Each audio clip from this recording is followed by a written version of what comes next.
Sir ఎందుకని జగన్ విద్వేష పాలన బీసీలని అణగదొక్కే విధంగా కూడా చేస్తున్నారు. వాళ్ళందరూ రబ్బర్ స్టాంపు మంత్రులుగానే ఉన్నారని టీడీపీ. ఈవిడెవరు టీడీపీ వాళ్ళు అంటున్నారని చెప్పేది నువ్వు అడుగు.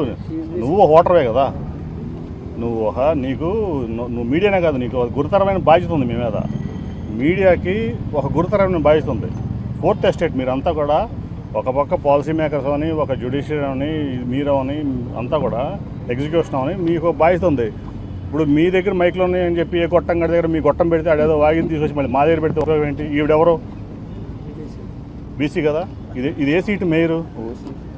ఓసీ మేయర్ని ఎవరు పెట్టారు? ఎవరు చేశారు అది? ఇవాళ నువ్వు ఊరిని ఆడేదో మాట చెప్పే కదా, మీ దగ్గర గొట్టాలు ఉన్నాయని. ఎవడో గొట్టం గడి దగ్గర పెడతారు, ఆ గొట్టం తీసుకొచ్చి పెడతారు. అది కాదు, మీరు కూడా విశ్లేషణ చేసుకోండి. యాజ్ ఏ మీడియా మీ మీద ఒక చాలా పెద్ద బాధ్యత ఉంది. ఎందుకంటే మీడియా నడిపించాలి. ఎవడో ఏదో చేసాడు రుజువు నా పక్కన నిలబెట్టే సాక్షి ఉంది ఆవిడ. నీకు మొత్తం ఆ రోజు నా కుమార్తె కూడా ఇక్కడ మేయర్ క్యాండిడేట్ టీడీపీలో, మేము కమ్మ. కానీ జగన్మోహన్ రెడ్డి గారు ఎవరికి ఇచ్చారు? బీసీకి ఇచ్చారు.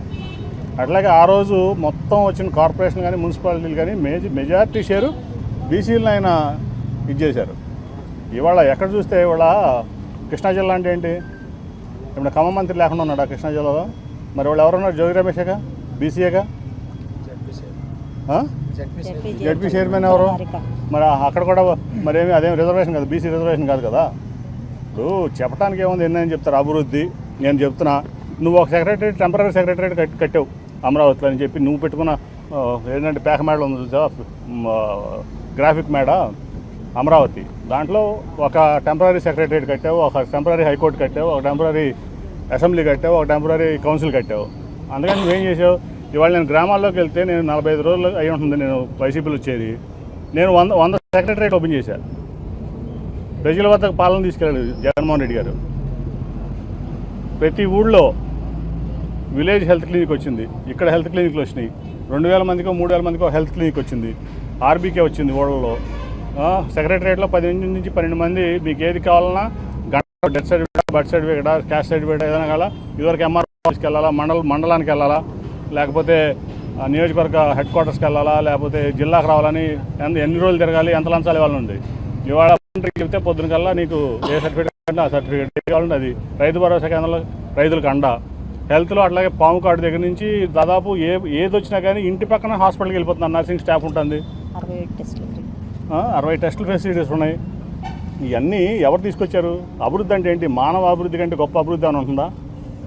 నాకు తెలిసి మానవ అభివృద్ధి కంటే గొప్ప అభివృద్ధి లేదు. నువ్వేదో 5 స్టార్ హోటల్స్ కడతాను, 7 స్టార్ ఎయిర్పోర్ట్లు కడతాను, 10 స్టార్ రోడ్లు వేస్తానంటే అది ఎవరికి కావాలి? 2000 ఎకరాల కోట్ల కూర్చుని రామోజీరావు గారికి కావాలేమో, లేదా జూబ్లీ హిల్స్ ప్యాలెస్లో కూర్చున్న చంద్రబాబు నాయుడుకి, లోకేష్ నాయుడుకి కావాలేమో. ప్రజలకు కావాల్సింది ఏంటి? హ్యాపీగా ఉండాలి, ఆకలి ఉండకూడదు, సుఖ సంతోషాలతో ఉండాలి, ఆరోగ్యంగా ఉండాలి, మా పిల్లలు బాగా చదువుకోవాలి. మరి ఇవాళ నాడు నేడు కార్యక్రమంలో పల్లెటూరులోకి వెళ్తుంటే కానీ ఇక్కడ స్కూల్స్కి వెళ్తుంటే బ్రహ్మాండంగా అప్గ్రేడ్ చేశారు. అట్లాగే ఇంగ్లీష్ మీడియం తీసుకొచ్చారు, స్కూల్స్ అప్గ్రేడ్ చేస్తున్నారు, జాబ్స్ వస్తున్నాయి. మీకు ఎవరు చెప్పారు అభివృద్ధి లేదని? రమ్మనండి. ఇప్పుడు ఈనాడో జియోతో TV5 కాదు కదా అభివృద్ధి అంటే ఏంటని చెప్పేది. రమ్మండి, నేషనల్ ఏజెన్సీని కూర్చొని రమ్మనండి, లేదా ఇంటర్నేషనల్ ఏజెన్సీ రమ్మనండి. వైఎస్ఆర్సీపీ పార్టీ తరఫున నేను వస్తాను చర్చ్కి. జగన్మోహన్ రెడ్డి గారి దాకా ఎందుకు? నేను వస్తా. వైఎస్ఆర్సీపీ పార్టీ తరఫున నేను చర్చికి సిద్ధం. కాకపోతే ఈనాడు జియోతో TV5 లేకపోతే ఒక పొల్యూటెడ్ పోలరైజ్డ్ మీడియా కాదు కదా చర్చికి. ఏది డెవలప్మెంట్ కాదు చెప్పి రమ్మనండి. ఒక నేషనల్ ఏజెన్సీని రమ్మనండి, లేదా ఇంటర్నేషనల్ ఏజెన్సీ రమ్మనండి, లేదా UN1 తీసుకొచ్చి నేను చర్చకు వస్తాను మా పార్టీ తరఫు నుంచి. రమ్మని ఎంత డెవలప్మెంట్ జరిగింది నేను చెప్తాను, ఎంత చేశారు నేను చెప్తాను. మేము పాలించింది 5 ఏళ్లే, 3 ఏళ్లే, 5 ఏళ్ళలో. ఎందుకంటే 2 ఏళ్ళు కరోనాతో పోయింది, మీ అందరూ తెలుసు. ఇప్పుడు వాలంటీర్ సిస్టమ్ ఎంత బాగా పనిచేస్తుంది, సచివాలయ వ్యవస్థ ఎంత బాగా పనిచేస్తుంది. ఈ ప్రపంచంలో ఎక్కడ కూడా రాష్ట్రానికి ఒక సచివాలయం చూసాం. ఇవాళ 15,000 విలేజ్లో ఆల్రెడీ సొంత భవనాలు 11,000 చిల్లర ఉన్నాయి. మిగతా దాదాపు 20,000 పైన సచివాలయాలు వచ్చినాయి. 20,000 చిల్లర సచివాలయాలు వచ్చినాయి. ఏది అభివృద్ధి అంటే? నువ్వు పెట్టుకున్న గ్రాఫిక్ క్యాపిటల్లో ఒక టెంపరీ సెక్రటరేట్ కడతాం అభివృద్ధా, ఒక టెంపరీ హైకోర్టు కడతాం అభివృద్ధా, లేకపోతే ప్రతి వ్యక్తి దగ్గరికి అభివృద్ధి వెళ్ళటం అభివృద్ధా? నేను చెప్తున్నా రమ్మను, మా పార్టీ తరఫున నేను వస్తా. బాబు ఏ నేషనల్ ఏజెన్సీని పెడతావా, ఇంటర్నేషనల్ ఏజెన్సీని పెడతావా? నీ టీవీ5 నీ ఈనాడు నీ ఆంధ్రజ్యోతి కాదు కదా డిసైడ్ చేసేది ఏది అభివృద్ధి కాదు. ఇవాళ అవినాష్ ఇన్ఛార్జ్ అయిన తర్వాత 650 కోట్లు ఇవాళ ఇక్కడ అభివృద్ధి జరిగింది. కానీ నిన్న డిప్యూటీ మేయర్ గారు దుర్గా గారు నాకు ఒక వీడియో చూపించారు. దాంట్లో చాలా కామెడీ షో లాగా నడిచింది. అది గద్దె రామ్మోహన్ గారు నేనే ఇదంతా చేశాను, విజయవాడకు రైల్వే స్టేషన్ లేకపోతే రైల్వే స్టేషన్ కట్టించాను, ఎయిర్పోర్ట్ లేకపోతే ఎయిర్పోర్ట్ కట్టించాను, రిటర్న్కి వాళ్ళు లేకపోతే రిటర్న్కి వాళ్ళు కట్టించాను అని చెప్పి నిజంగా ఇక్కడ జోక్ లాగా ఉంది. అది పాపం మంచోడే, కానీ అసమర్థుడు ఏం చేస్తాం, ఆయన వల్ల ఏం కాదు. కాబట్టి సమర్థులైనటువంటి వ్యక్తులకి ఇవాళ ఇంత కష్టకాలంలో, కరోనా కష్టకాలంలో ఆర్థిక ఇబ్బందులు ఉన్నప్పుడు మరి 650 కోట్లు ఈస్ట్ నియోజకవర్గాన్ని తీసుకొచ్చినటువంటి అవినాష్ని అభినందిస్తూ అందరూ కూడా గుర్తుంచుకోవాలి. ప్రజలు సమర్థతకి అసమర్థతకి మధ్యలో తేడా గుర్తుంచుకోవాలి. మంచితనం ఒకటే పనికిరాదు.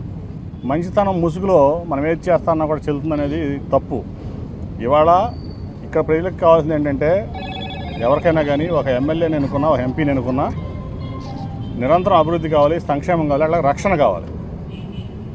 ఈ ప్రాంతంలో ఈ నాయకుడైతే మాకు అభివృద్ధి చేస్తాడు, ఈ ప్రాంతంలో ఈ నాయకుడైతే మాకు సంక్షేమం చేస్తాడు, అట్లాగే మాకు ఏ ప్రాబ్లం వచ్చినా ఒక రక్షణలాగా నిలుస్తాడనేది ఒక భరోసా ఉండాలి ప్రజలకి.